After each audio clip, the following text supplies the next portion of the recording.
Honorables parlementaires, distingués invités en vos titres et qualités. Un seul sujet à l'ordre du jour pour cette plénière. Pacte social pour la paix. Quoi, pourquoi, comment et pour qui? Monsieur le Président, vous avez la parole pour l'ouverture de la plénière. Merci. Honorables parlementaires, distingués invités, chers collègues, nous déclarons ouverte la plénière du Parlement des étudiants de séjour. Comme annoncé, un seul point est inscrit à l'ordre du jour de cette plénière. Et pour échanger à ces sujets, nous avons un invité de taille. Les invités assez rares que le Parlement des étudiants a l'habitude de recevoir. C'est l'excellence Didier Moumengi, qui est écrivain et coordonnateur général du secrétariat technique de l'initiative Pacte social pour la paix en République démocratique du Congo et dans les Grands Lacs, qu'a lancé les deux confessions religieuses. Il est aussi doctorant en irénologie. Donc ça justifie exactement la hauteur et la grandeur de la tâche qui lui incombe dans ce processus. Avec lui, nous allons nous entretenir sur ces initiatives lancées depuis décembre 2024, mais qui suscitent beaucoup de mois, beaucoup de controverses, peut-être beaucoup d'incompréhension et de confusion. Nous nous sommes dit, ok, il faut que nous comprenions ce que c'est. Et le Parlement des étudiants a donc décidé d'organiser une série d'échanges interuniversitaires pour la paix afin de comprendre minutieusement ce que c'est le pacte social pour la paix en RDC et dans le Grand Lac, pourquoi cette initiative, comment on va la mettre en œuvre et pour qui on la met en œuvre. Bien plus, qui est en train de la mettre en œuvre, quelle peut être la crédibilité à donner donc à cette démarche. Pour ce faire, sans plus tarder, nous allons accorder 15 minutes à notre invité d'honneur pour nous entretenir sur cette initiative afin que nous puissions échanger avec les différentes délégations des universités venues à ce sujet. Honorable Moumengi, vous avez la parole. Merci, chers et éminents membres du Parlement des étudiants, Monsieur le Président du Parlement des étudiants, Monsieur le rapporteur, Madame la questeur, je suis très honoré d'être devant vous parce que vous représentez le futur de ces pays et ce que nous faisons n'a de sens que lorsqu'il trouve sens dans votre perception des choses. Je vais vous parler de l'initiative du pacte social pour la paix et le bien vivre ensemble en RDC et dans les Grands Lacs. Initiative lancée par le père spirituel de la SENCO et de l'ECC pour une raison fondamentale. Lorsqu'un peuple est agressé, il ne peut nullement s'autoriser de ne pas avoir des ripostes. Et la guerre installe chaque peuple agressé sur deux fronts. Il y a les fronts militaires et les fronts cognitifs. Vous avez le choix de constater si vous avez suffisamment de force sur le plan militaire. Si tel est le cas, vous mettez le maximum sur ces fronts-là pour gagner la guerre. Lorsque de manière lucide,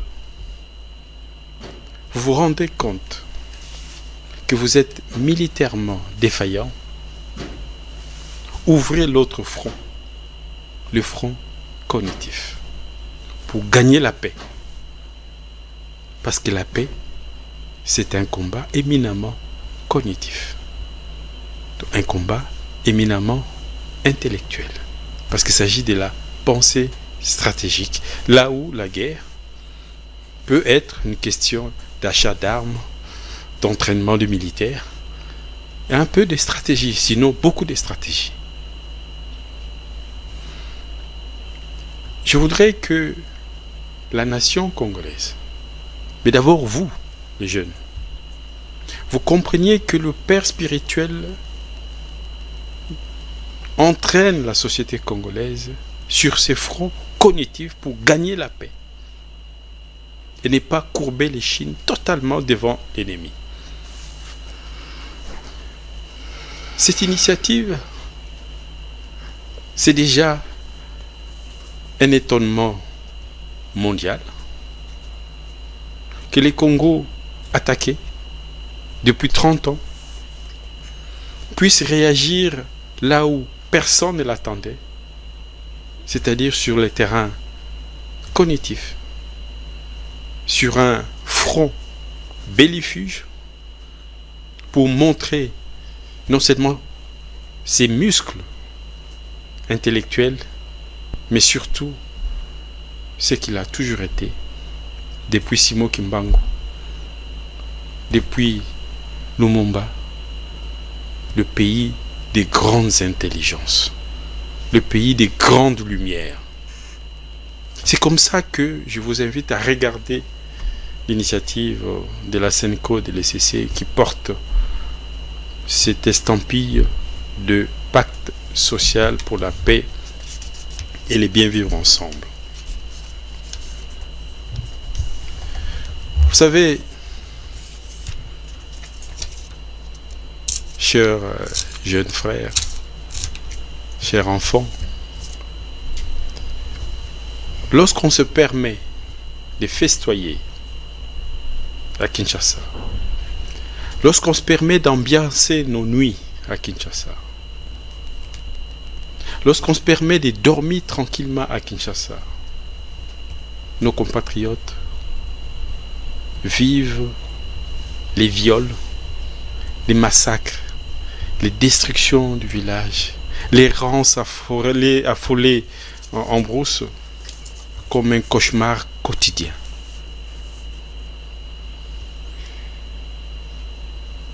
Nos compatriotes sont près de 8 millions entassés dans des camps de déplacés qui sont de véritables mouroirs. Si on nous invitait tous à visiter tous les jours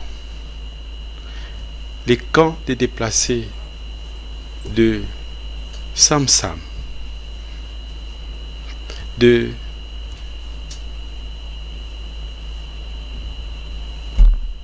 fois quand j'y pense, je vois ces images.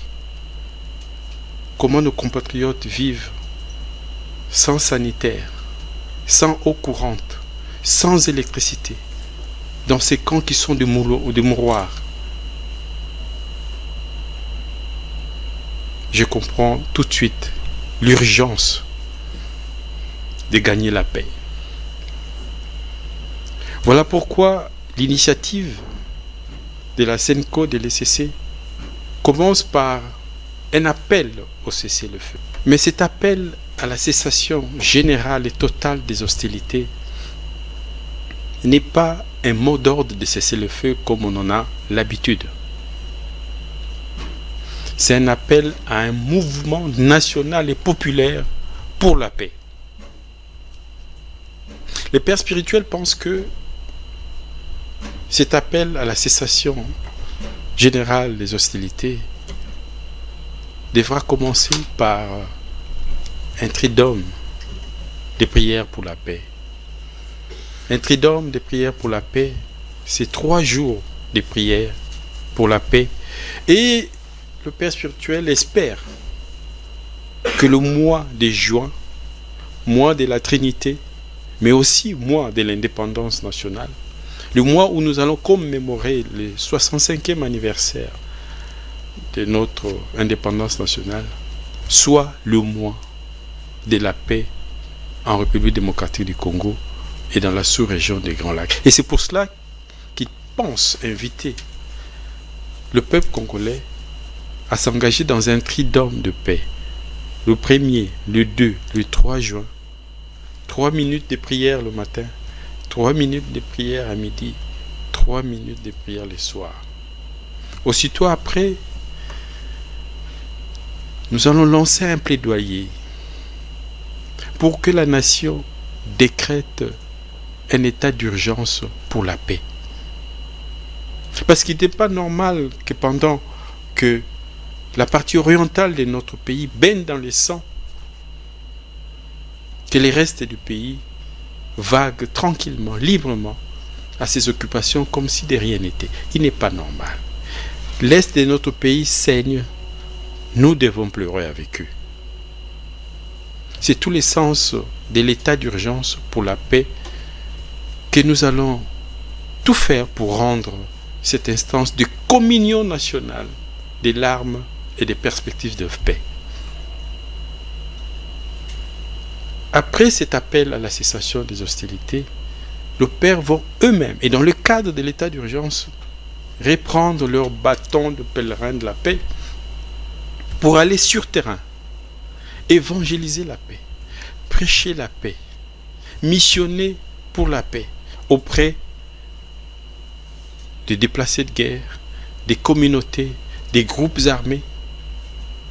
Parce que la paix, c'est aussi un changement d'état d'âme. La paix, c'est une nouvelle conscience à construire dans le coin et recoin de nos consciences. La paix n'a pas seulement besoin d'une mobilisation ou d'une sensibilisation. La paix a aussi besoin d'une évangélisation, d'une éducation, d'une initiation. Voilà, cette étape première de l'état d'urgence sera bien entendu accompagnée par toutes les églises du Congo, et principalement les deux grandes églises catholiques et protestantes, qui vont consacrer tout le mois de juin à la prière. Les sermons, les homélies, le prêche n'auront qu'un sujet, la paix. Les communautés des églises, le CVB pour les catholiques et d'autres communautés pour l'église protestante n'auront qu'un sujet à traiter, la paix dans ses multifacettes. La paix, bien sûr, et les bien vivre ensemble. Les deux autres préliminaires, c'est pendant ces périodes d'état d'urgence, nous allons demander à ce que les forces des Nations Unies établies dans notre pays soient réengagées. Depuis le 22 novembre 2023, nous avons signé un plan de désengagement et de retrait des forces de la MONUSCO. Mais nous voulons que cette cessation des hostilités soit aussi un moment de retrait des forces étrangères, des forces militaires étrangères. Mais ces retraits doivent être surveillés, ces retraits doivent être accompagnés. Nous voulons aussi, pendant cet état d'urgence, que les groupes armés soient démobilisés, soient cantonnés. Nous avons 14 groupes armés étrangers dans notre pays. Il faut qu'ils soient cantonnés. Mais ces cantonnements, cette surveillance de retrait des forces étrangères nécessite la présence des forces aguerries pour qu'il n'y ait pas faux semblant de retrait ou faux semblant de cesser le feu. Nous voulons que cette cessation soit réelle, définitive. Mais aussi, nous pensons que dans les 266 groupes armés qui écument l'Est de notre pays, il y a des groupes qui sont essentiellement des groupes de cueillettes minières, groupes militaires de cueillettes minières. Il y a des groupes spécialisés dans les coupeurs de route. Il y a des groupes qui n'ont pas des préoccupations ni des desiderata politiques à réclamer. Ils sont là pour les trafics des minerais de sang. Ces groupes-là ne seront peut-être pas sensibles aux prêches, aux exhortations, à l'appel des pères spirituels de la SENCO et de l'ECC. Il faut peut-être utiliser la force. Et là aussi, nous allons faire un plaidoyer pour que les Nations Unies rééditent ce qu'elles avaient fait en 2003 avec l'opération Artemis en Ituri. C'est-à-dire conférer aux forces des Nations Unies dans notre pays un mandat d'imposition de la paix par la force. Et ce mandat pourra se prolonger jusqu'à garantir de manière internationale la sécurité de nos frontières parce que nous sommes un pays agressé qui a des dus, notamment sur le plan de la sécurisation de ses frontières. Cela nous permettra de mettre à plat notre armée et de commencer la construction d'une nouvelle armée. Et ces forces réengagées, c'est aussi pour accompagner la réinstallation de déplacés de guerre dans leurs territoires et villages respectifs, en toute sécurité, en toute humanité. Parce que le spectacle des camps des déplacés de guerre est tout simplement inqualifiable et insupportable. Et ça, c'est une priorité de l'initiative de la SENCO de l'ECC. Réinstaller nos compatriotes. Et dans ces camps où il y a 8 millions de déplacés, il y a 2,6 millions d'enfants de moins de 10 ans. Ce sont là les préliminaires de l'initiative. Aussitôt après, le père spirituel va lancer un appel à l'intelligentsia nationale. Appel à l'intelligentsia nationale parce que justement, nous ouvrons le front cognitif. La guerre bellifuge. Et qui mieux que nos savants qui ont toujours rasé les murs, nos universitaires dont les études sont assez souvent piétinées, nos chercheurs qui sont les parents pauvres de la vie nationale. Nous devons revaloriser les savoirs scientifiques, techniques, locaux. C'est cela le front cognitif. Et nous allons les appeler, d'abord eux, les spécialistes, les techniciens, les experts, les chercheurs, les savants, qui sont ici et installés partout ailleurs, pour qu'ils réfléchissent de manière stratégique.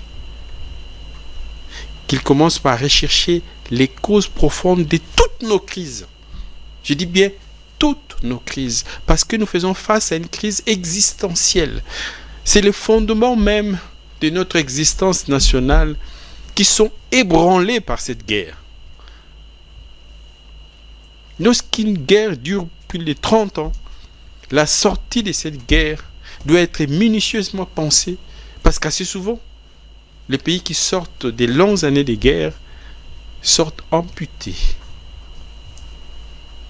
Pensez à la guerre de 30 ans en Europe, qui a ramené à la paix de Westphalie, comment les territoires européens se sont redessinés, les nouvelles nations sont nées, les anciennes nations ont été démembrées. Voilà l'importance de cette réflexion stratégique. Ils auront mission, ces savants congolais, ces intellectuels et chercheurs congolais, d'établir des feuilles de route pratiques et techniques du redressement accéléré de notre pays. Je prends un exemple. Un pays a une dimension physique de son existence. La dimension physique de l'existence d'un pays, c'est son stock d'infrastructures qui lui permet de construire une économie. Une économie, c'est des frontières. Ces frontières sont des infrastructures. Les infrastructures routières, ferroviaires et maintenant numériques. Un pays aussi vaste que l'Europe occidentale ne peut pas avoir que 5000 km de route. C'est inacceptable. Les derniers tronçons de chemin de fer dans notre pays a été posé en 1936, sous la colonisation. Nous n'avons pas droit d'être fiers de nous. Et aujourd'hui, les 5000 km de chemin de fer laissés par la colonisation sont vétustes et quasiment impraticables. Ça, ces constats devraient nous révolter.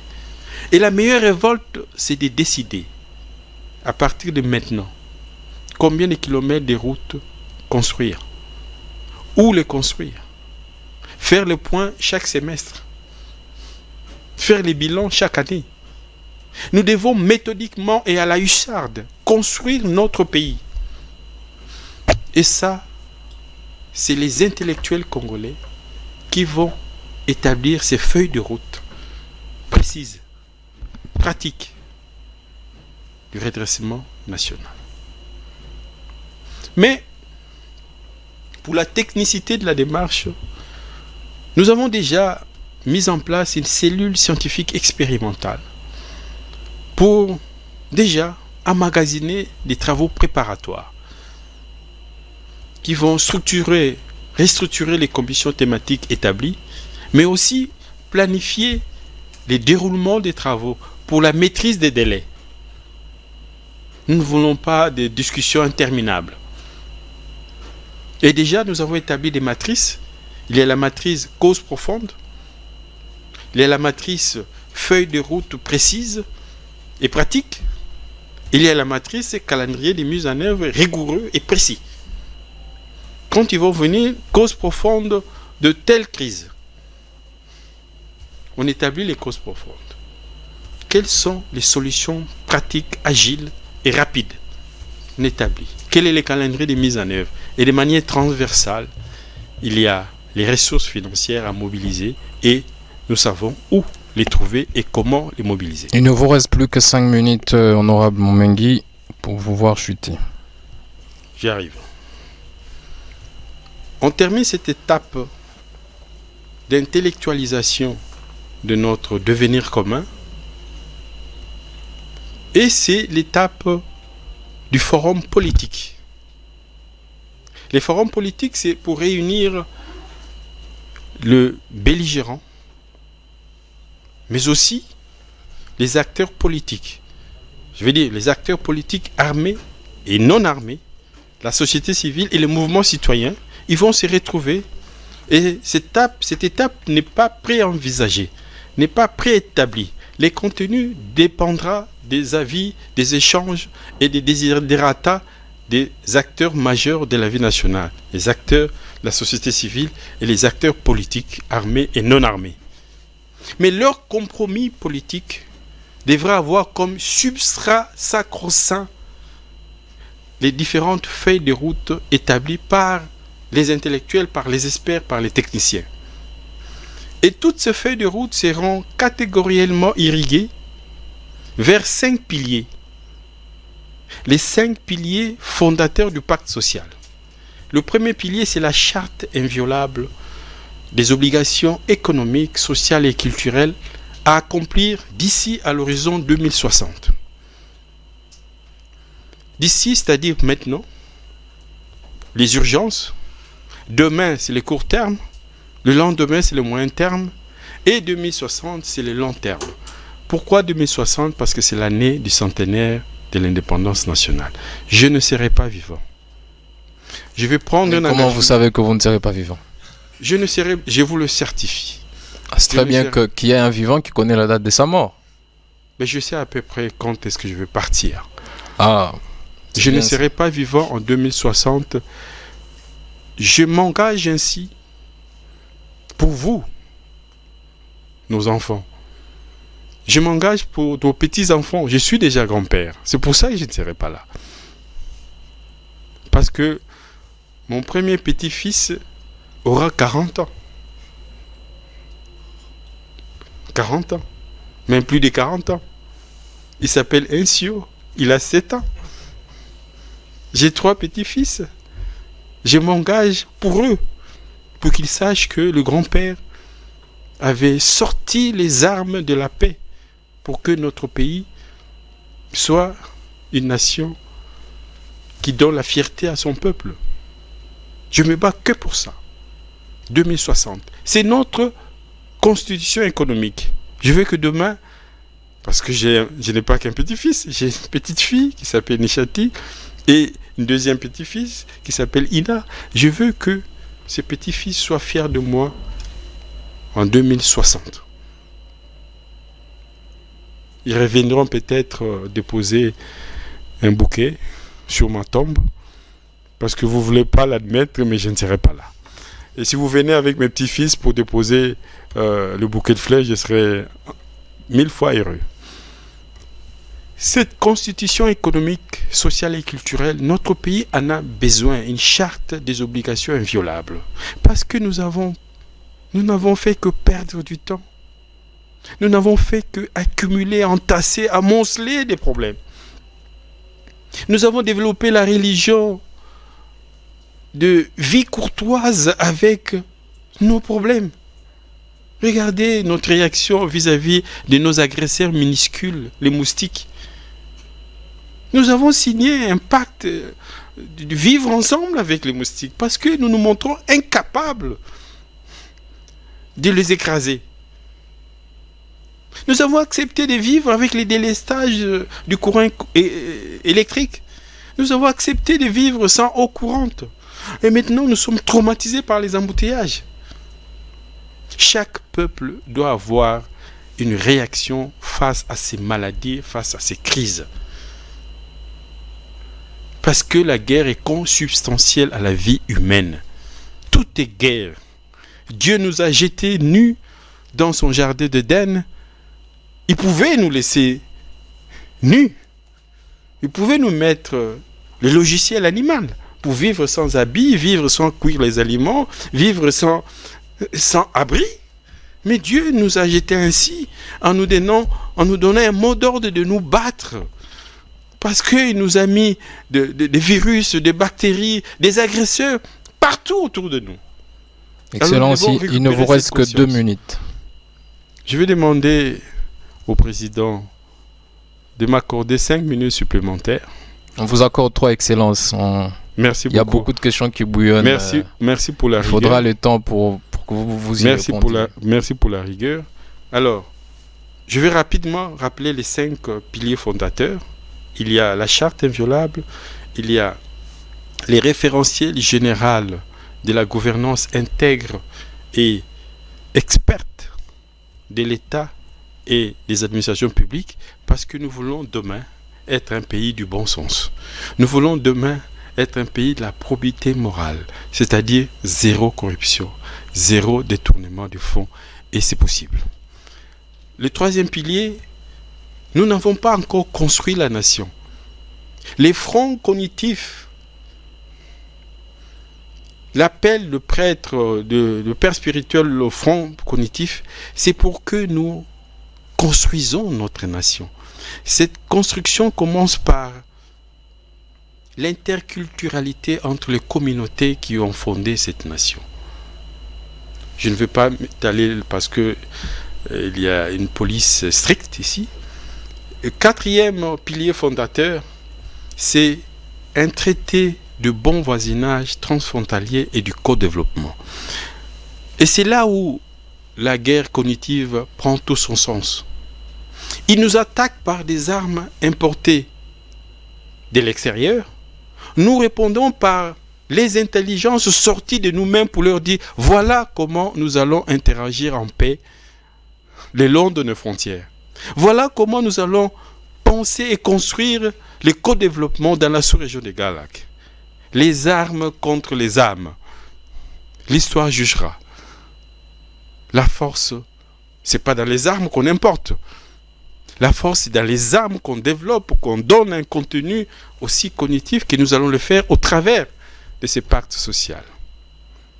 Et enfin, le 5e pilier, c'est une campagne nationale d'éducation à la culture de la paix et du bien vivre ensemble.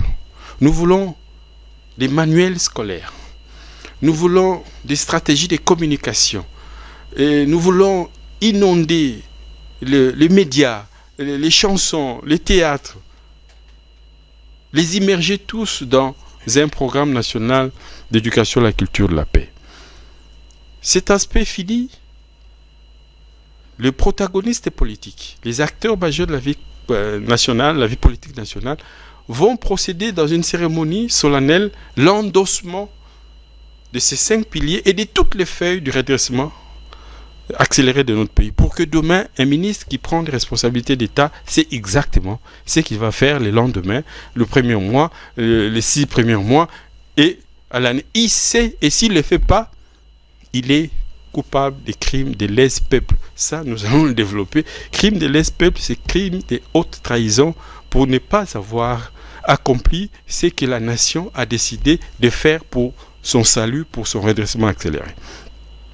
Ce n'est que comme ça qu'on pourra parler d'un compromis pour le consensus national, et ce compromis-là, il n'est pas préétabli. Donc, nous allons, en tant qu'initiative, encadrer les acteurs, les accompagner vers un compromis qui ouvre le chemin de ce redressement accéléré.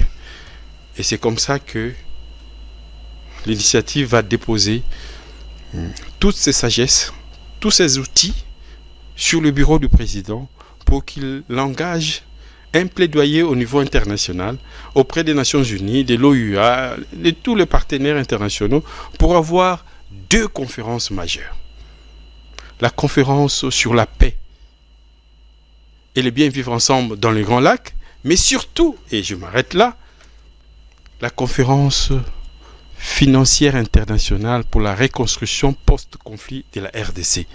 Cette conférence a une importance axiale parce que seul le Congo a payé les plus lourds tributs du génocide au Rwanda en 1994.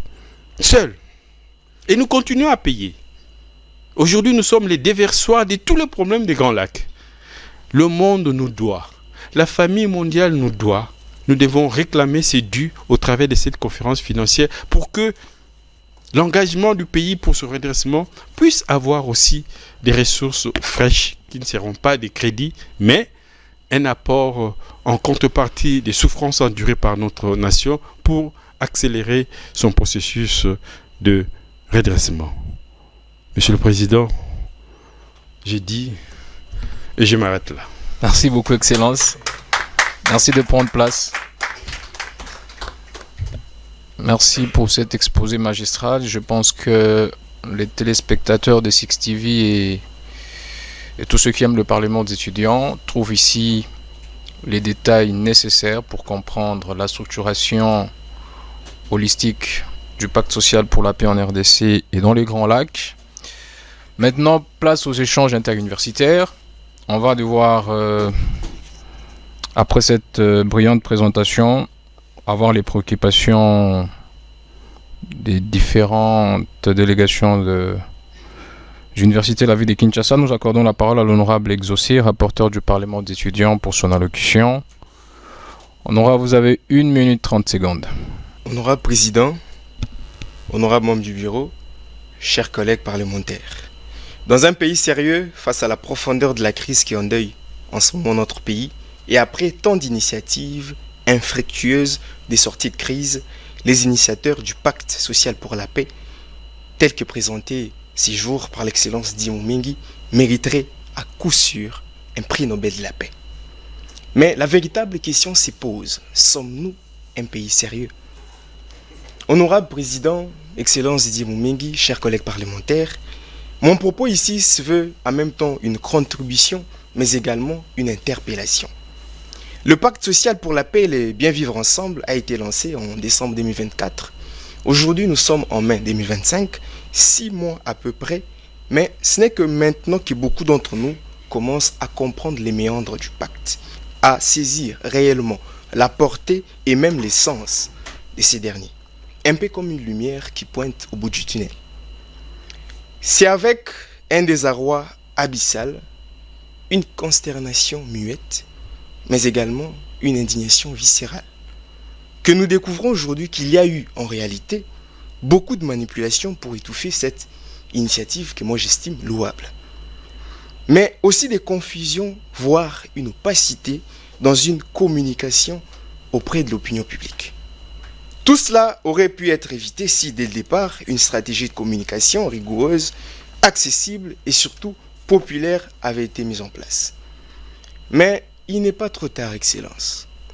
Ma recommandation est donc claire, comme de l'eau claire dans un verre clair posé sur une table claire. il faut redynamiser la communication autour du pacte, afin que la population véritable destinataire de ces processus puisse s'en approprier les contenus Je suis et honorable en exaucé. définir les moteurs principaux pour sa mise en œuvre. Je vais chuter, honorable président, de peur de cracher, comme l'a l'habitude de le dire un collègue parlementaire ici. Je vais chuter donc en disant ceci. Vous savez, les grandes idées ne servent pratiquement à rien lorsqu'elles ne sont pas portées par les peuples. J'ai dit, honorable président. Merci honorable exaucé de l'Université catholique du Congo. J'espère que les coordonnateurs généraux du pacte social prendront en compte cette recommandation afin que cette merveilleuse initiative soit portée par le peuple tout entier. Nous invitons l'honorable Fiston Bouyi de l'Université protestante du Congo pour son allocution. C'est bien dommage qu'on ait commencé par l'Université catholique et ensuite l'Université protestante. Un peu une coïncidence par rapport aux initiateurs de... Exact. Vous avez la parole, honorable Fiston. 1 minute 30 secondes. Merci, honorable président, pour l'octroi de la parole. Honorable président, honorable membre du bureau, chers collègues, je voudrais avant toute chose saluer la sagesse et la pertinence des allocutions de notre invité de ce jour, Excellence Didier Moumengi. Mais honorable président, alors que nous discutons ici du pacte social pour la paix et le bien vivre ensemble en République démocratique du Congo et dans les Grands Lacs, il se joue ailleurs des dynamiques parallèles qui interpellent la conscience collective. En effet, le mercredi 23 avril dernier, les délégations du gouvernement congolais et du mouvement AFC M23 ont signé un communiqué conjoint posant les bases d'un accord de paix imminent.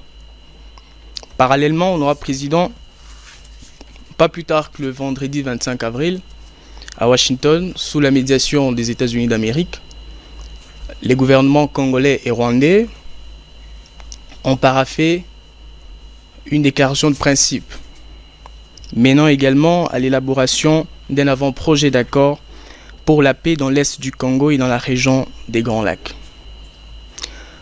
Plus encore, le point 6 de la dite déclaration de principe fait état de l'ensemble des initiatives diplomatiques et processus antérieurs, tels que les feuilles des routes des Luanda, Doha et Nairobi, tout en ignorant sciemment l'initiative portée par la SENCO et l'ECC, laquelle initiative est à l'origine du pacte social qui fait l'objet du débat de cette plénière. Dès lors, Excellence Didier Moumengi, je me permets de vous adresser respectueusement des questions essentielles. La première, à la lumière de l'accélération de ces négociations diplomatiques parallèles, notamment à Doha et à Washington, peut-on encore espérer raisonnablement une issue favorable et décisive du pacte social pour la paix? Ne pensez-vous pas que le pacte social pour la paix serait ou devrait être vidé de toute sa substance, ou carrément n'a plus de chance à l'avenir? Ma deuxième question, qu'est-ce qui distingue fondamentalement le pacte social des autres mécanismes en cours? Et en quoi son approche demeure-t-elle indispensable à la résolution de conflits et au rétablissement d'une paix durable dans notre pays et dans la sous-région des Grands Lacs? J'ai dit, honorable président. Merci, honorable Fiston. Nous allons prendre honorable Melchisedec de l'UNIKIN. Merci, honorable président, honorable membre du bureau, chers collègues. Aujourd'hui, il nous est présenté le pacte social pour la paix. Une belle formule, presque une hypotypose. Cette figure de style qui donne à voir par les mots un idéal vivant. Et pourtant, derrière cette poésie se cache une ambition immense, celle de réconcilier un peuple avec lui-même, avec ses douleurs, ses divisions, ses espoirs 1000 fois déçus et avec ses dirigeants parfois plus occupés à se partager le gâteau qu'à réparer la cuisine. Ne soyons pas cyniques, mais restons lucides.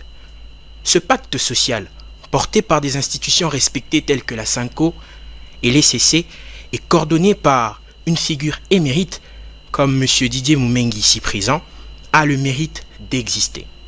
Il ouvre un espace de dialogue là où trop souvent le fracas des armes a étoffé la voix des idées.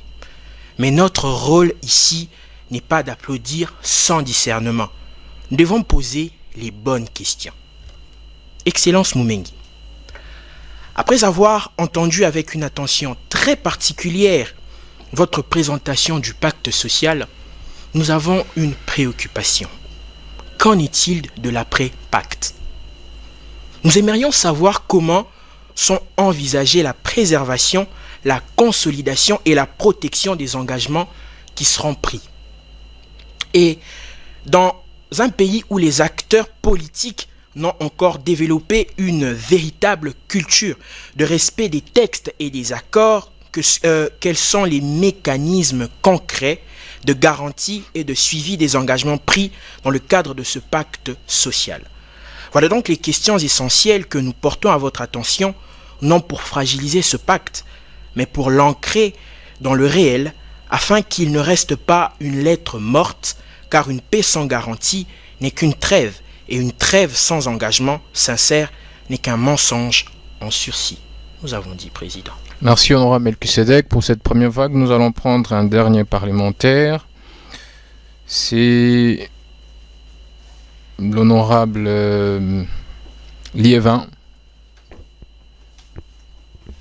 de l'Université pédagogique nationale.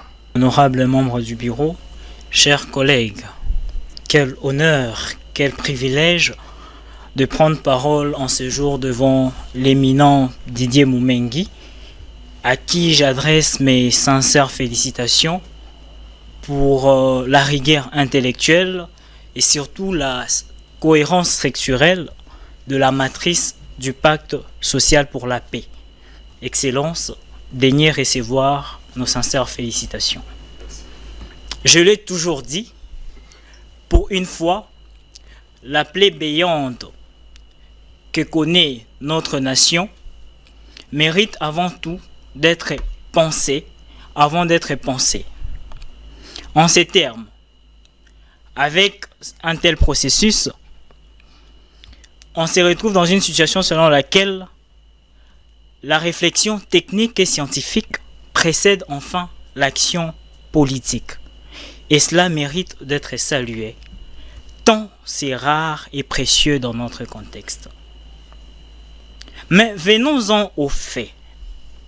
Excellence Moumengi, vous nous présentez le pacte social comme un processus inclusif et non partisan. Pourtant, dans la réalité politique actuelle, un paradoxe s'installe. Alors que le gouvernement manifeste une forme de rejet tacite, voire de méfiance, c'est l'opposition qui, de manière quasi unanime, accueille et avec enthousiasme cette initiative. Il y a 2 jours à peine, soit 48 heures, 4 figures majeures de l'opposition, Joseph Kabila, Moïse Katumbi, Martin Fayoulou et Délice Sanga, ont dans une déclaration conjointe exprimé leur soutien clair au processus initié par la CENCO et les CC. Pendant ces temps, le pouvoir en place demeure silencieux, voire ouvertement réticent. Denis Mukwege et même Nanga, pourtant controversés, y adhèrent également. Excellence, cette dynamique soulève des interrogations légitimes. Pourquoi le soutien au pacte social semble-t-il aujourd'hui presque exclusivement venir de l'opposition? Le pacte social pour la paix ne risque-t-il pas de devenir de manière déguisée le bras civil d'une tentative d'alternance politique maquillée en dialogue citoyen? N'est-il pas en train, bien malgré lui, de servir de béquille à une opposition essoufflée en quête de renaissance et à une classe politique vieillissante en mal de nouveaux leviers pour reconquérir le partage du gâteau institutionnel? Veuillez chuter, honorable Lieuvain. Nous y sommes déjà, honorable président. Nous attendons de vous, Excellence, des éclaircissements francs afin de lever toute équivoque et rassurer sur la finalité réelle de ces processus. Ayant dit, je vous remercie. Merci beaucoup. Nous accordons la parole à l'Excellence Moumengi pour répondre à ses préoccupations. 15 minutes, Excellence, pour passer en revue ces questions. Merci, honorable président. La première intervention de l'honorable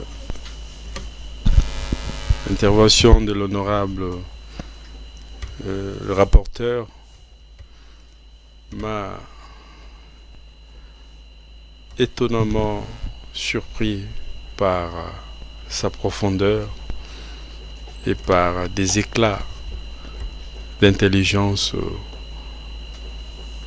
sortant d'un cerveau aussi jeune. C'est aussi des motifs de foi que notre pays n'a pas fini d'abattre ses cartes. Je sortirai de cette salle soulagé, un tantinet, parce que convaincu que des gisements d'intelligence piaffent d'impatience pour étonner le monde. Je vous remercie, honorable rapporteur. L'honorable Fiston se pose la question traumatisante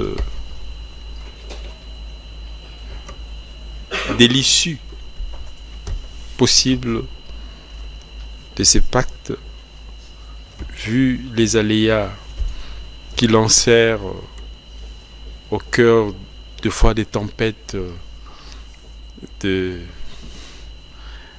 réprobations, des réticences, des méfiances. Je veux savoir où situer le pacte par rapport aux initiatives qui se développent dans la sous-région et à l'international. Je voudrais ici que nous reconvoquions un peu l'histoire des accords dans ce pays. Cette guerre s'enclenche le 2 août 1998. Le 18 avril 1999, c'est le premier accord à Sirte entre la République démocratique du Congo et l'Ouganda. Manifestement, l'incomplétude de cet accord a ramené quelques mois après les protagonistes à Lusaka. On a signé en juillet 1999 les accords de Lusaka avec le Rwanda, l'Ouganda, le Burundi et les pays alliés de la RDC, l'Angola, la Namibie et les Zimbabwe.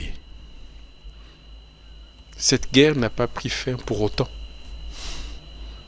Et celui qui a signé les accords de Lusaka est mort sans voir l'ombre d'un quelconque début de mise en œuvre des accords de Lusaka. Les accords sont signés par Laurent Désiré Kabila Mouzé en juillet 1999. Il est mort le 16 janvier 2001. Qu'est-ce qui se passe aussitôt après? On s'est rendu compte que cet accord était incomplet. On a ramené les forces d'abord à Pretoria en juillet 2000 pour signer un accord qu'on a qualifié d'historique entre la RDC et le Rwanda. Et chaque fois, revisiter ces accords, chaque fois, les libellés sont similaires. Nous allons tous à Sun City. Et Sun City, c'était un moment assez exceptionnel de l'histoire de ces conflits trentenaires. Et nous sommes sortis de Sun City avec une formule de gouvernance exceptionnelle. 1+4, un président et 4 vice-présidents. Les rebelles sont venus à Kinshasa, ils sont vice-présidents. Et tout cela finit comment? Dans la guerre à Kinshasa, à 2 reprises entre Joseph Kabila et Jean-Pierre Bemba. Les RCD venus ici, les MLC venus à Kinshasa, ils ont laissé les CNDP qui commencent sa guerre et d'autres mouvements périphériques. On se retrouve, je crois qu'à Goma, on signe l'accord du 23 mars, nous sommes en 2013. Les CNDP viennent à Kinshasa, entrent dans les instances du pouvoir et laissent les M23. Et chaque fois, la guerre monte en amplitude, mais aussi en multiplicité des groupes armés. Lorsqu'on a signé les accords de Lusaka, il n'y avait que grosso modo 2 groupes armés, les MLC et les RCD. Aujourd'hui, nous avons 266 groupes armés qui ensanglantent la partie orientale de notre pays et 14 groupes armés étrangers. C'est parce qu'on n'a jamais pointé, mis les doigts là où le problème est fondamental. On n'a jamais déterré les causes profondes de ces conflits. Ces conflits qui est un magma de difficultés, un magma de crises dont l'éruption se déroule de manière sanguinolente chaque fois à l'est de notre pays. Mais pas que. Aujourd'hui, cette éruption, ces métastases. Nous avons non loin de Kinshasa les conflits Yeke et Teke Yaka à Maïndombe, mais qui, petit à petit, est tenté d'embraser tous les grands bandondo. Et on a donné naissance, et ces conflits ont donné naissance à un phénomène de terrorisme rural qu'on appelle Mobondo. Au nord, conflit ethnique à Kisangani, avec les Mbole et leurs voisins immédiats, qui risquent aussi là d'embraser la province orientale. Au sud, à Nyonzo, à Kabalo, depuis 3 ans maintenant, une guerre endémique écrase 2 communautés, soi-disant de Tois et de Bantous. Alors il y a des signaux avant-coureurs d'une implosion aux conséquences incalculables. D'où l'urgence de déterrer les causes profondes. Et c'est cela la particularité de l'initiative de la SENCO et de l'ECC. Nous plaidons, nous alertons, nous sensibilisons ceux de nos compatriotes de l'intérieur, mais aussi les partenaires extérieurs, sur l'importance d'une dimension endogène d'un processus de paix qui va prendre à bras le corps les causes profondes et donner au pays des fiches intelligentes, agiles, stratégiques de son redressement, parce que il faut aller toucher, descendre dans la profondeur de nos problèmes et se saisir de ces magmas des crises qui embrasent les pays de manière cyclique. C'est toute la particularité de la démarche, et de plus en plus une articulation synchronisée commence à faire son petit bout de chemin sur le plan international.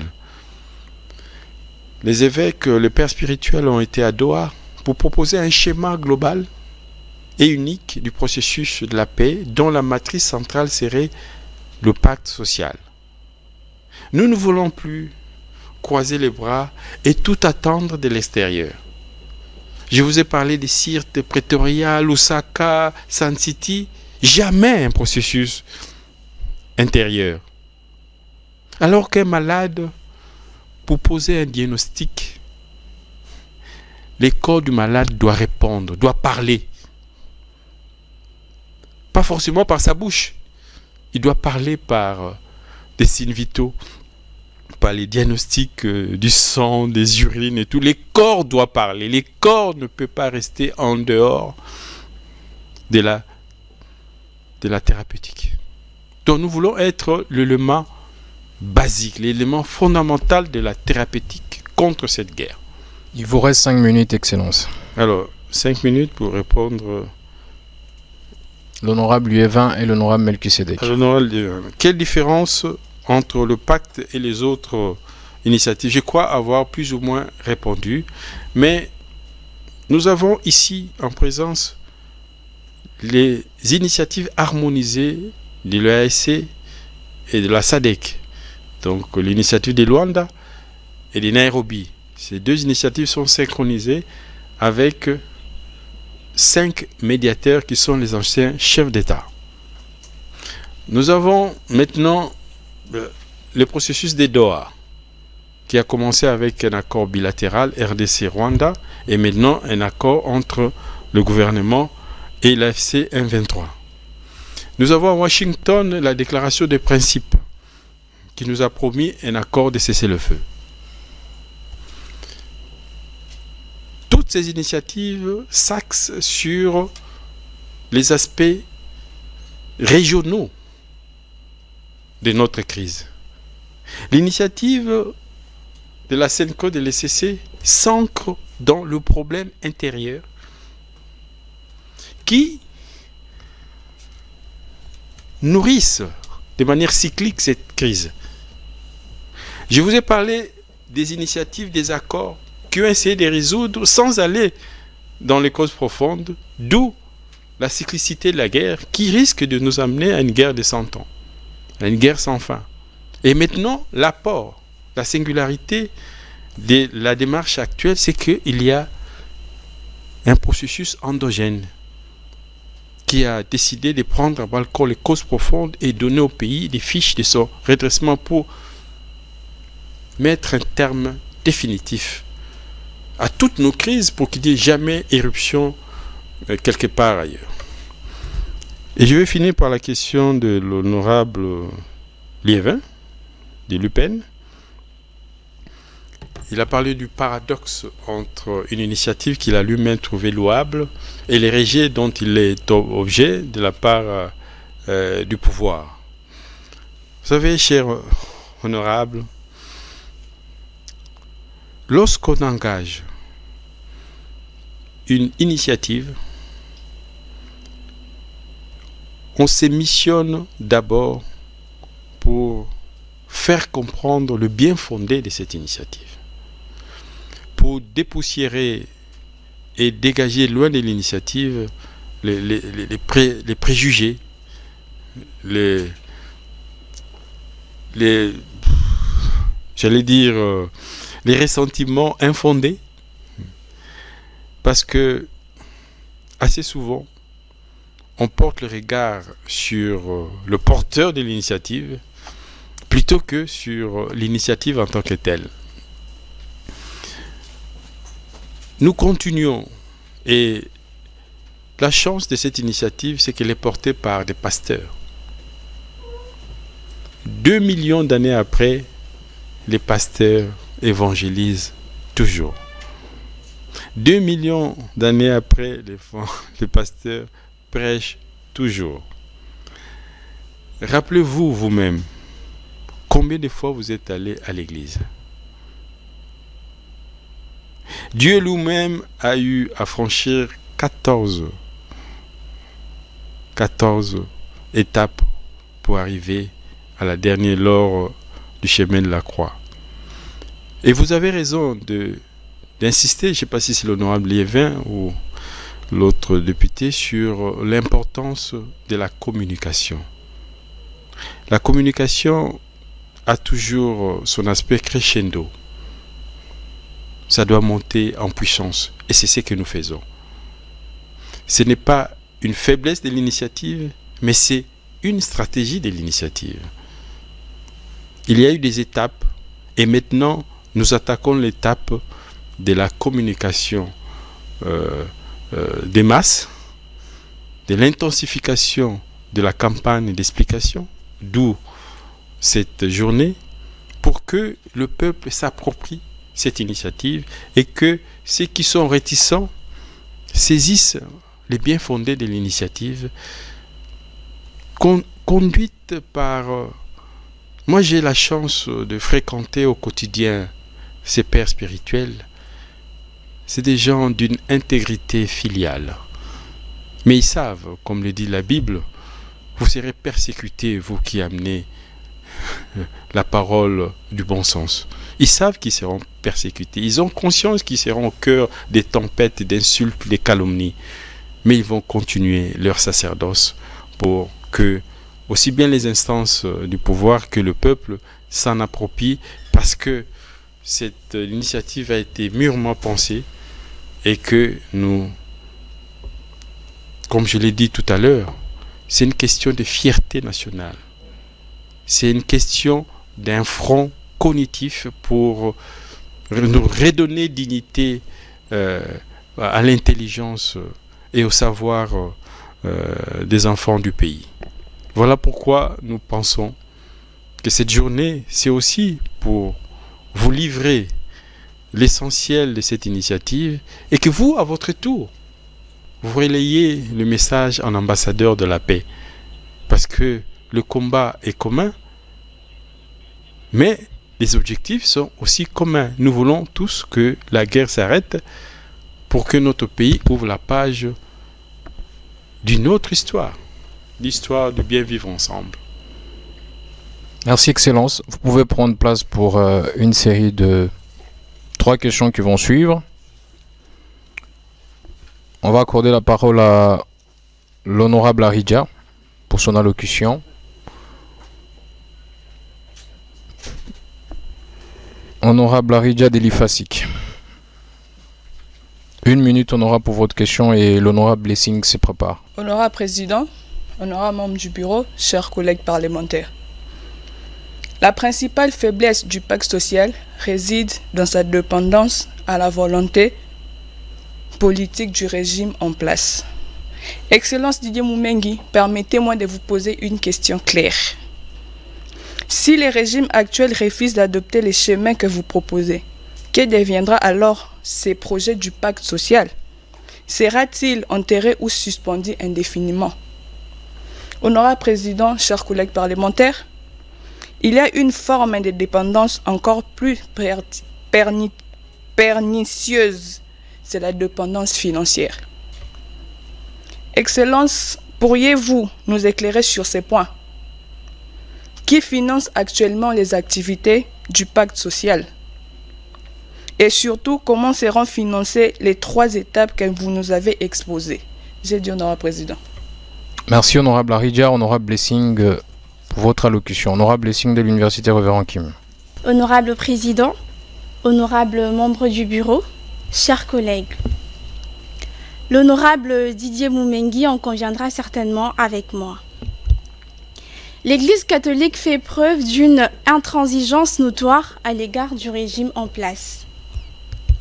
Elle a dénoncé la mise en œuvre de la gratuité de l'enseignement dans ses écoles.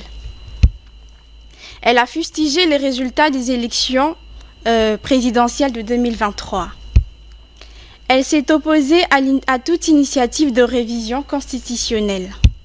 Et plus récemment, elle a condamné la stigmatisation des populations swahiliphones.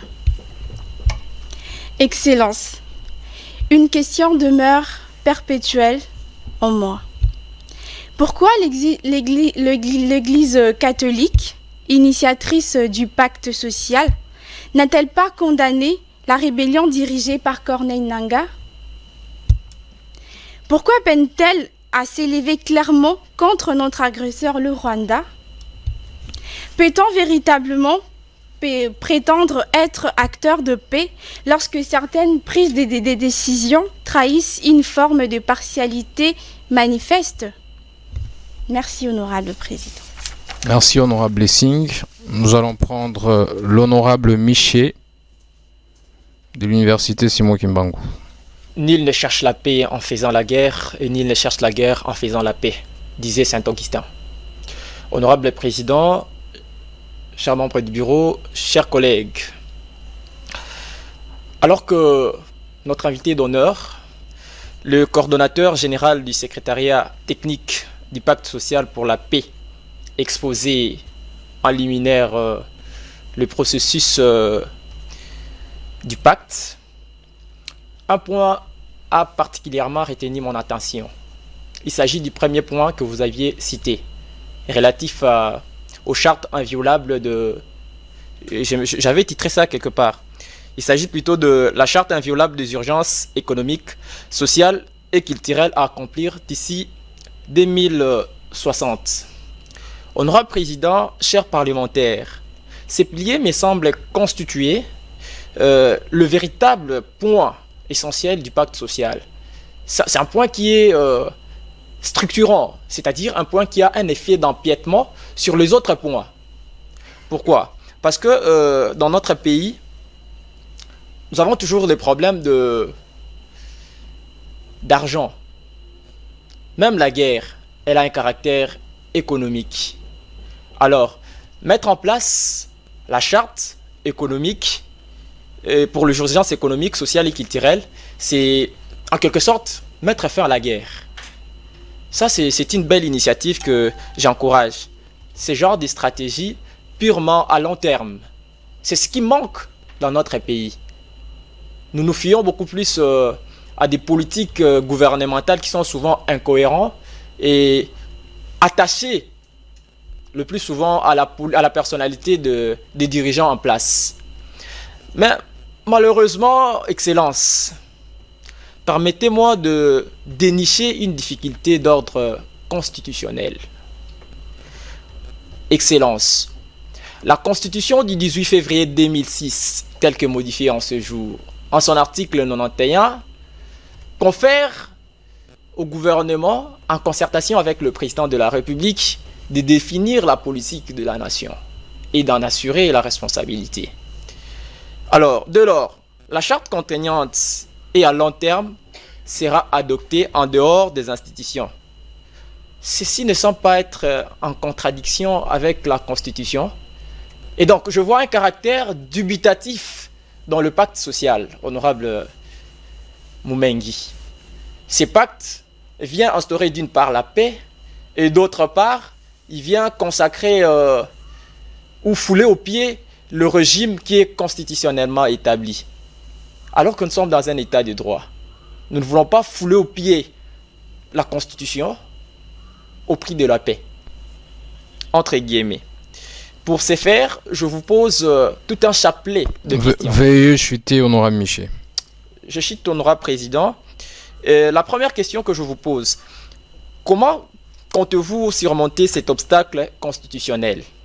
Est-ce que vous envisagez aussi faire une révision constitutionnelle comme le souhaite le président de la République?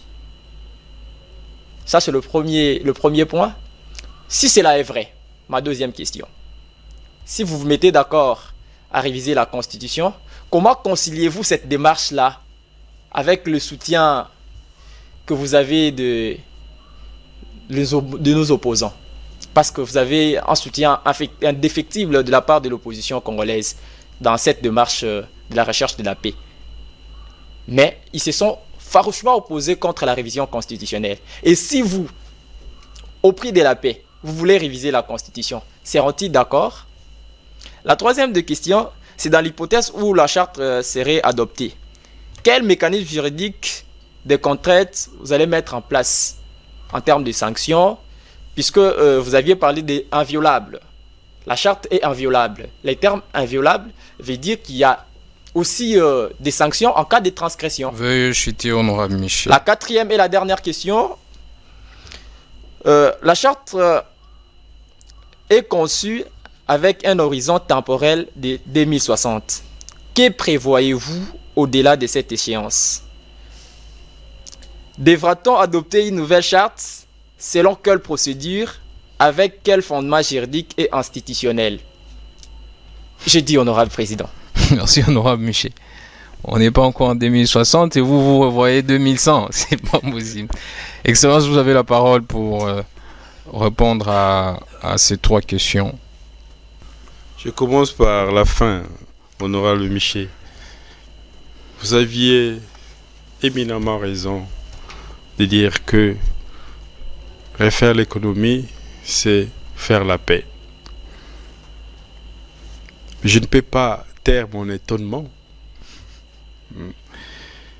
quand vous décelez comme une contradiction entre la nécessité de faire cette économie et les obligations constitutionnelles de l'État. Alors que nous partons d'un constat. Nos problèmes ne font que s'entasser. Nos problèmes ne font que s'amonceler. Et ces problèmes sustentent des conflits. Parce que qu'on ne se fasse pas d'illusions.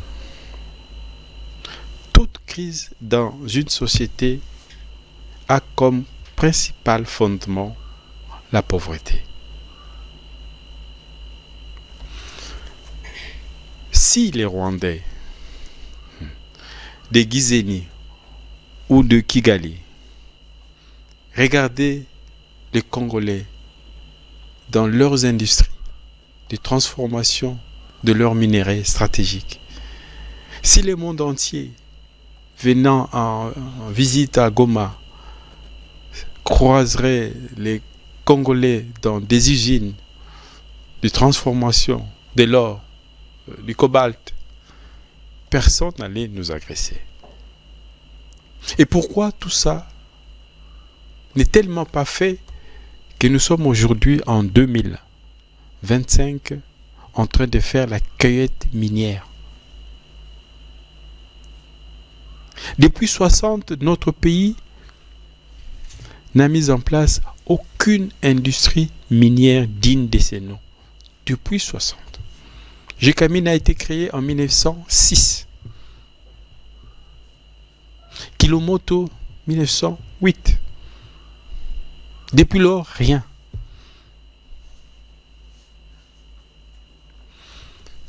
Ou on dit non, cher gouvernement, respectez les prescriptions constitutionnelles. Donnez-nous une économie. Mais depuis 60, l'État ne donne pas à la nation une économie. Qu'est-ce qu'on fait? La nation se retrouve en dialogue pour se regarder dans les yeux et se donner une charte qui soit peut-être appendicitaire à la Constitution.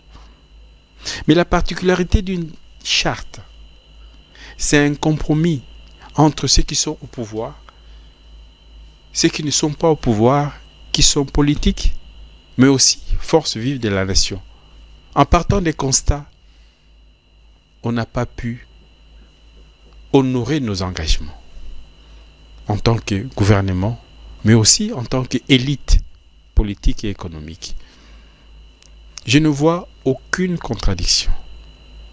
Et ça répond à l'autre question, l'autre pendant de votre question. Pourquoi le père spirituel s'évertue à obtenir l'acquiescement et au-delà de l'acquiescement, l'accompagnement de l'État? C'est parce que cette initiative doit être nationale. L'initiative ne peut sortir des contraintes et même des garanties que lorsqu'elle est nationale et lorsqu'elle est un compromis de toutes les forces vives de la nation. C'est une sorte d'aggiornamento citoyen où on accepte humblement que nous avons failli en tant que peuple, en tant que société. Mais nous n'avons pas droit de croiser les bras. Nous devons descendre dans la profondeur de nos intelligences pour trouver des ressources nouvelles, les ressources du sursaut, les ressources de la catharsis. C'est ce que nous faisons. C'est un accord des forces vives de la nation, partant du constat que notre société se meurt. Et pour ne pas que la guerre renvoie notre pays et l'oblige à reposer en paix, nous allons faire la paix.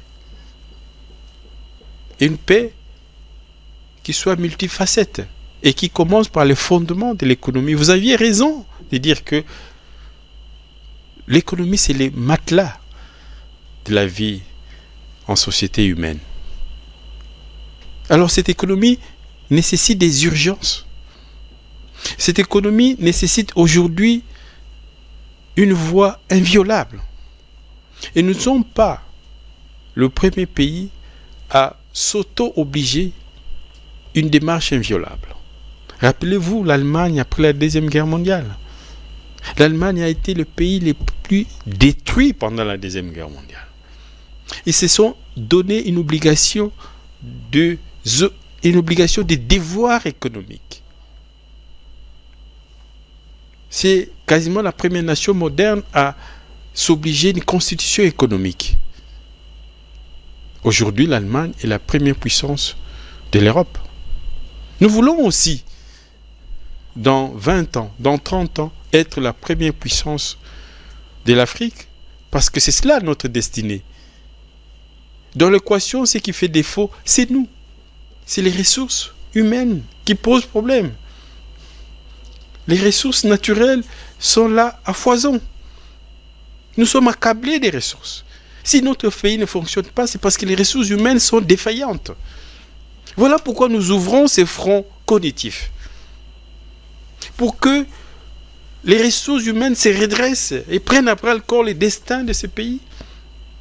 Vous imaginez la honte que notre crise soit d'abord une crise de l'intelligence.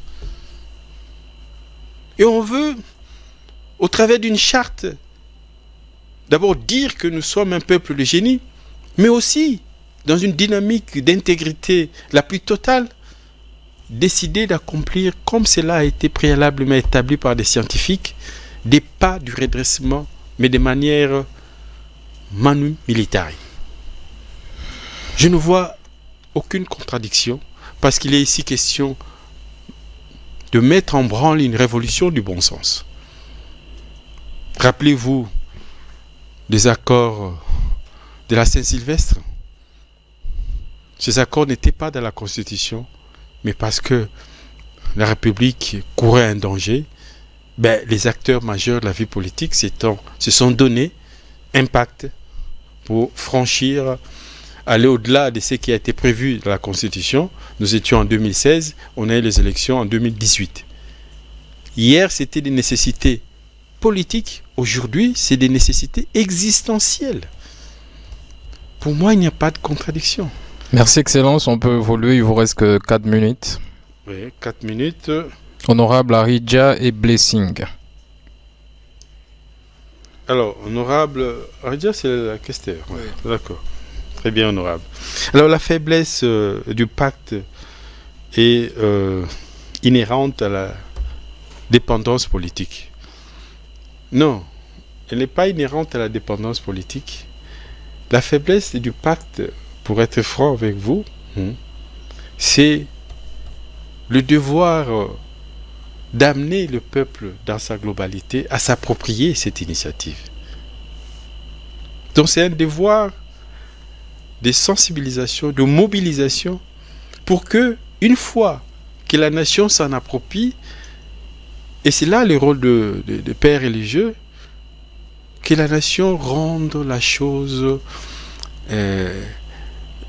contraignante, obligatoire. C'est que peuple veut, Dieu le veut. C'est le peuple qui s'est donné cette constitution. C'est le même peuple qui peut se dire dans son écrasante majorité que nous voulons cette initiative. C'est cela la principale faiblesse. Maintenant, les pères spirituels tablent sur le bon sens. Parce que nous mettons les difficultés devant eux en leur disant notre société s'est arrêtée par absence de solution à ces problèmes. Le père spirituel qui représente le pouvoir moral disent nous n'avons pas droit de baisser les armes devant nos problèmes. Nous sommes dans le devoir de résoudre nos problèmes. Sinon, nous cessons d'être humains. Nous devons résoudre nos problèmes. Alors, prenons l'hypothèse de la dépendance politique et que les politiciens, malgré la campagne d'explication, malgré ce que vous avez vous-même considéré comme initiative louable, refuse de s'en approprier. Nous allons revenir pour interpeller la dimension cognitive de notre crise. Nous allons revenir parce que nous sommes une force. Vous posez la question. Si vous ne voulez pas du pacte, proposez-nous une initiative meilleure que le pacte.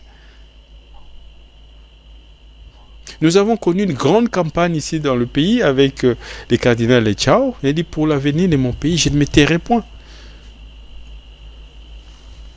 La destinée de ce pays dépend des copropriétaires de ces pays. Et les copropriétaires de ces pays, c'est chacun de nous. Ceux qui sont au pouvoir, ou ceux qui ont le pouvoir, n'ont pas plus de droits que chacun de nous.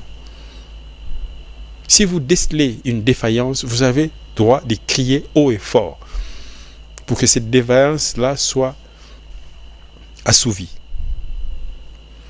Voilà pourquoi, vis-à-vis de cette dépendance, nous allons continuer à expliquer, à exhorter, parce que Descartes l'a dit, le bon sens est la chose complétée. Voilà.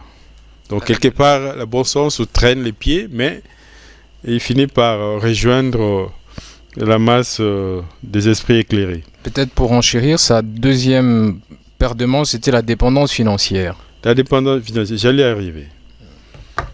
Alors, honorable président, dites-moi, qui a financé les dialogues de la Saint-Sylvestre?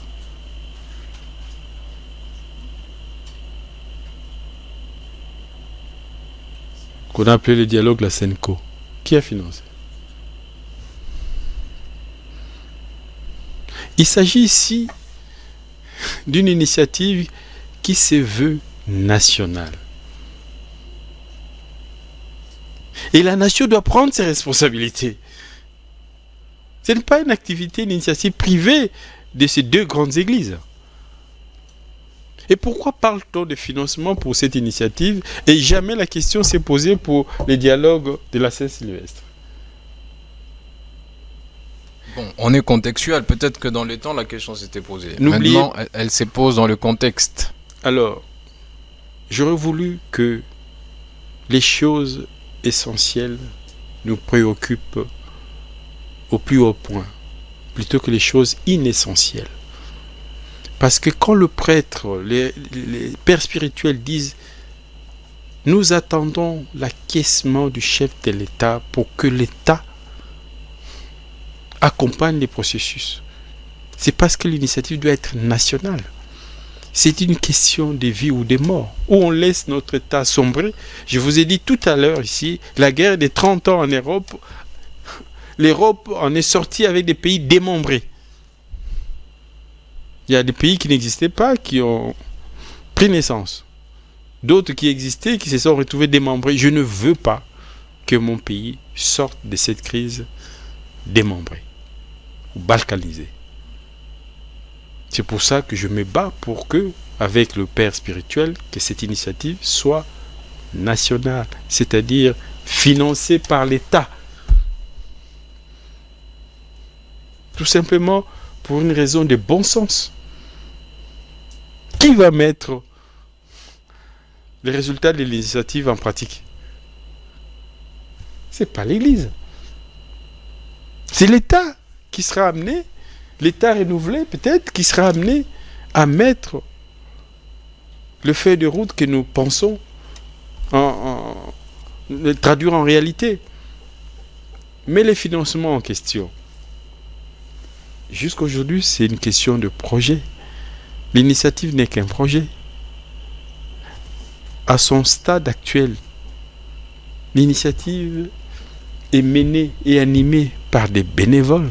Moi qui vous parle, je suis à la tête du secrétariat technique de l'initiative. Je suis un bénévole. C'est depuis le mois de janvier que nous travaillons quasiment matin, midi et soir. Mais en tant que bénévole, le permanent du secrétariat technique, il a demandé lui s'il a touché un seul franc de l'initiative. Nous sommes tous des bénévoles parce que nous croyons que la citoyenneté peut entrer en action à un moment donné de la vie.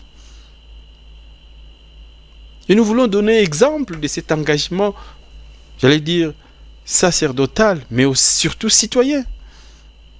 Ne restez pas les citoyens qui regardent des cloaques devant sa maison, qui regardent les poubelles grandir devant chez soi et croisent les bras.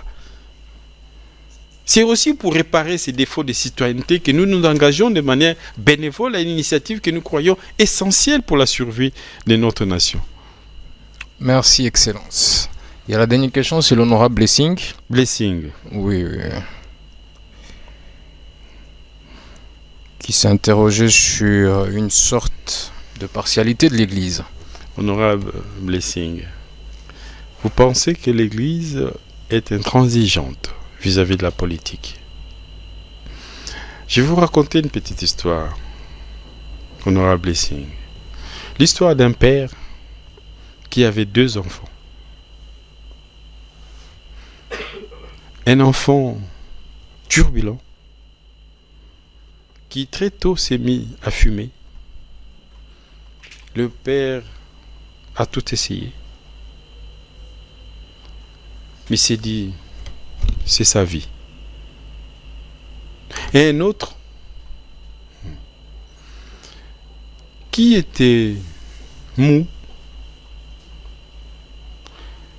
Et le père a dit, comme j'ai raté celui-là, celui-ci, comme il est mou, je vais le secouer tout le temps. Peut-être j'étais distrait avec l'autre, c'est comme ça qu'il s'est mis à fumer, mais le mou là, il s'est mis à gronder. Le mou se croyait puni, il se croyait mal aimé. Ces 2 enfants ont grandi. Le fumeur est devenu fumeur de chanvre. Les mous, comme dans une réminiscence surprenante, en grandissant, le papa étant déjà mort, tout ce que le père lui a dit dans son enfance est revenu comme une éducation sans père. Il est devenu un grand monsieur. Et ce monsieur passait tout son temps devant la tombe de son père pour lui dire merci. Maman Blessing, qu'est-ce que vous avez compris de cette histoire? Il vous reste qu'une minute, Excellence. On va chuter. La leçon de l'histoire, honorable Michel, les pères spirituels de l'Église catholique ne sont pas intransigeants vis-à-vis du pouvoir. Ils sont intransigeants quand il s'agit de la vérité.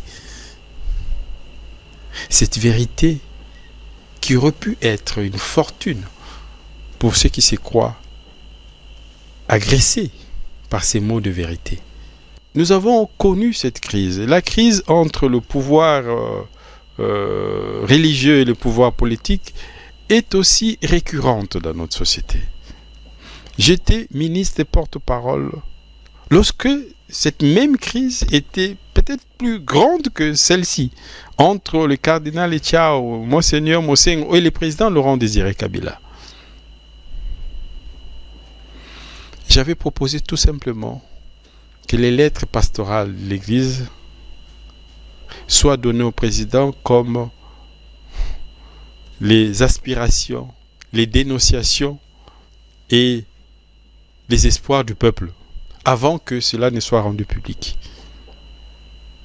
Et on a créé un mécanisme de collaboration où l'Église est restée dans son devoir de vérité, de dénonciation lorsque la vérité est attaquée, mais dans un autre contexte où on adressait ces récriminations, ces dénonciations au pouvoir avant de les rendre publiques, et le pouvoir se remettait en cause, corriger toutes les dénonciations, et c'est comme ça qu'on a pu établir une collaboration citoyenne. Non, l'Église n'est pas intransigeante vis-à-vis du pouvoir, l'Église est intransigeante quand il s'agit de la vérité. Alors, vous avez parlé que l'Église n'a jamais condamné le Rwanda ni les M23.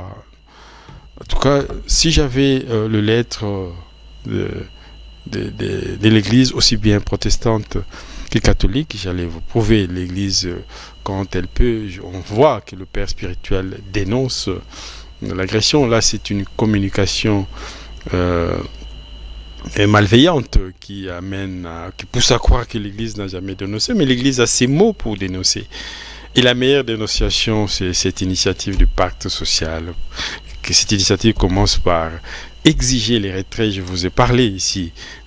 Officiellement, l'initiative commence par exiger les départs des forces étrangères. Il n'y a pas meilleure condamnation que ça.